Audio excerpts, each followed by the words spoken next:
أعوذ بالله من الشيطان الرجيم. بسم الله الرحمن الرحيم.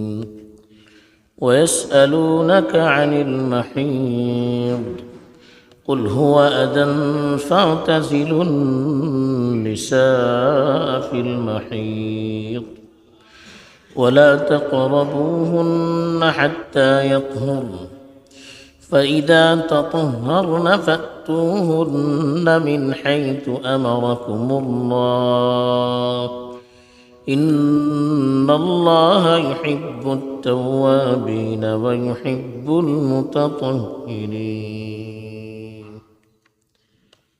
الحمد لله رب العالمين والعاقبة للمتقين والصلاة والسلام على سيد الأنبياء والمرسلين خاتم النبيين محمد وعلى آلہ وصحبہ اجمعین اما بعد. کل جو آیت تلاوت کی گئی تھی اس سے غیر مسلموں سے نکاح کے سلسلے میں مسائل معلوم ہوئے تھے. اب جو آیت تلاوت کی گئی ہے چونکہ شادی کا مسئلہ تھا، اس اعتبار سے شادی کے بعض کا ایک اہم مسئلہ اس کی وضاحت کی جا رہی ہے. چنانچہ ارشاد ہے وَيَسْأَلُونَكَ عَنِ الْمَحِيضِ، وہ آپ سے حیض کے بارے میں سوال کرتے ہیں. قُلْ هُوَ أَذًى، آپ کہیے کہ وہ گندگی ہے. فَاعْتَزِلُوا النِّسَاءَ فِي الْمَحِيضِ، حیض کی حالت میں عورتوں سے دور رہیے. اب یہاں رسول اللہ صلی اللہ علیہ وسلم سے حیض کے بارے میں سوال کیا گیا.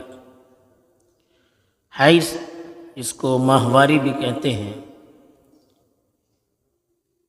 عورتوں کو اس حالت سے گزرنا پڑتا ہے جس کی وجہ سے انہیں تکلیف بھی ہوتی ہے اور کچھ بدبو بھی پیدا ہوتی ہے. اس زمانے میں یہودیوں کے یہاں بڑی سختی تھی، جن کی دیکھا دیکھی عربوں کے معاشرے میں بھی وہ سختی چلی آئی تھی. وہ کیا سختی تھی؟ جب ان کے یہاں عورت کا حیض شروع ہو جاتا تو بالکل اس کو اچھوت کی طرح سے الگ کر دیتے تھے. نہ اس کے قریب بیٹھتے، نہ اس کے ساتھ کھاتے پیتے، نہ کسی طرح کا معاملہ کرتے، بالکل الگ کر دیتے. بلکہ بعض لوگ تو گھر سے بھی ان کو باہر کر دیتے، الگ کمرہ رکھتے، اس میں رکھتے. اور یہی چیز عربوں کی دیکھا دیکھی، یہودیوں کی دیکھا دیکھی عربوں کے معاشرے میں بھی آ گئی تھی. اس لیے کہ آپس میں مل کر رہتے تھے، وہ ایک ہی ماحول میں رہتے تھے، تو ان کے اثرات کا ہونا ضروری تھا. اب اللہ کے رسول صلی اللہ علیہ وسلم سے سوال کیا گیا کہ کیا مسئلہ ہے. تو اس وقت یہ آیت نازل ہوئی. اس آیت کے ذریعے سے اللہ تعالیٰ نے حکم دیا ہے کہ ہوا اذن، کہ حیض ایک گندگی ہے، اس سے تکلیف دہ چیز ہے. تو اس لیے فاعتزلوا النساء فی المحیض، محیض حیض کو بھی کہتے ہیں، محیض حیض کے وقت کو بھی کہتے ہیں، پیریڈ کا جو وقت ہوتا ہے. اعتزل کے معنی الگ رہنا، کہا کہ اس مدت میں آپ عورتوں سے الگ رہیے. اب الگ رہنے کا کیا مطلب ہے؟ حدیث میں حضرت عائشہ رضی اللہ تعالی عنہا نے اس کی تفصیلات بیان کی ہے کہ الگ رہنے کا مطلب یہ ہے کہ ان سے صحبت نہ کیجیے، اس مدت میں ان سے صحبت نہ کیجیے. باقی ان کے ساتھ بیٹھ کر کھانا، اور جمہور علماء کے نزدیک ناف سے گھٹنوں تک کا جو حصہ ہے اس سے اوپر والے حصے سے فائدہ اٹھانا، ایک بستر میں سونا، ان سب چیزوں میں کوئی حرج نہیں ہے۔ حضرت عائشہ تو یہاں تک فرماتی ہیں کہ ایک مرتبہ رسول اللہ صلی اللہ علیہ وسلم اعتکاف میں بیٹھے ہوئے تھے،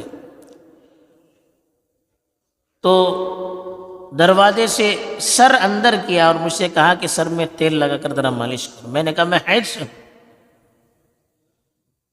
اللہ کے رسول نے کہا حیض میں تو ہاتھ میں تو حیض نہیں ہے، اس سے کوئی فرق نہیں پڑتا، ایک برتن میں کھانے سے، ایک بستر میں لیٹنے سے، میاں بیوی کے ساتھ رہنے سے کوئی فرق نہیں پڑتا، البتہ صحبت اس سے نہیں کر سکتی۔ اسلام نے ایک اعتدال دیا اور جو اچھوت کی ذہنیت تھی اس ذہنیت کو ختم کر دیا۔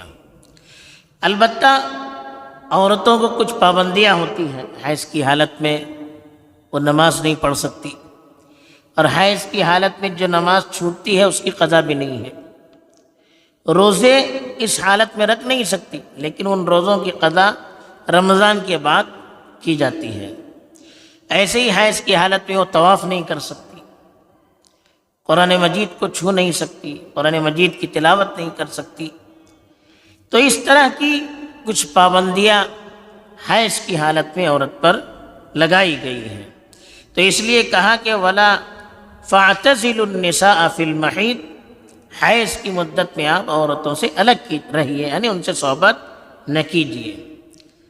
وَلَا تَقْرَبُوهُنَّ حَتَّى يَطْهُرْنَ، اور ان سے قریب نہ جائیے جب تک کہ وہ پاک نہ ہو جائے۔ پاک کا مطلب حیض کا سلسلہ ختم نہ ہو جائے۔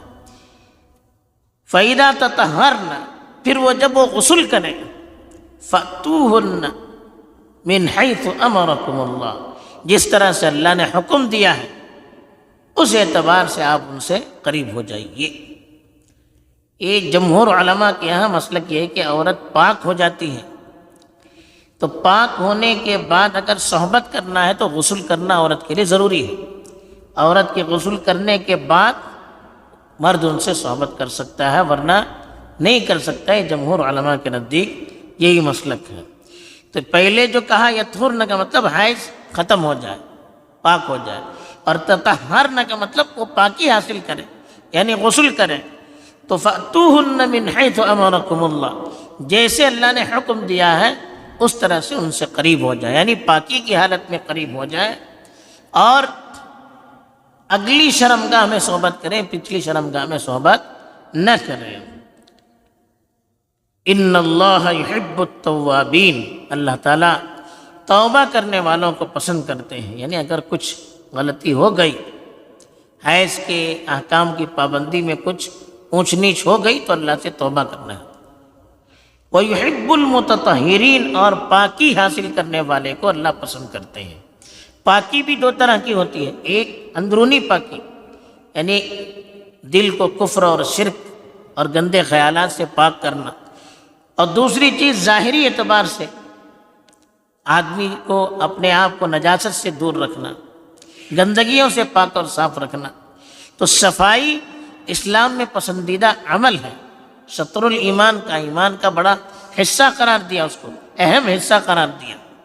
تو اس لیے کہا اللہ تعالیٰ کی محبت حاصل کرنے کے یہاں دو نسخے بتائے، ایک تو توبہ کثرت سے توبہ کرنا، گناہ ہونا یہ انسانی فطرت ہے، غلطی ہونا یہ فطرت ہے، جان بوجھ کر کرنا نہیں چاہیے، لیکن اگر ہو جائے تو فوراً اللہ سے توبہ کرنی چاہیے۔ وَيُحِبُّ الْمُتَطَهِّرِينَ، اور جو پاکی حاصل کرتے رہتے ہیں اللہ تعالیٰ ان کو پسند کرتے ہیں۔ بہرحال حیض کی حالت میں جو احکام بیان کیے گئے ہیں ان احکام کا ہمیں خیال رکھنا چاہیے تاکہ اس سے عورت کو بھی تکلیف نہ ہونے پائے۔ حیض کی حالت میں صحبت کرنے سے طبی اعتبار سے بھی بڑا نقصان ہوتا ہے، اس لیے شریعت نے اس سے روکا ہے تاکہ ان کی صحت پر غلط اثر نہ پڑ جائے۔ اللہ تعالیٰ صحیح زندگی گزارنے کی ہمیں توفیق دے، آمین۔ وآخر دعوانا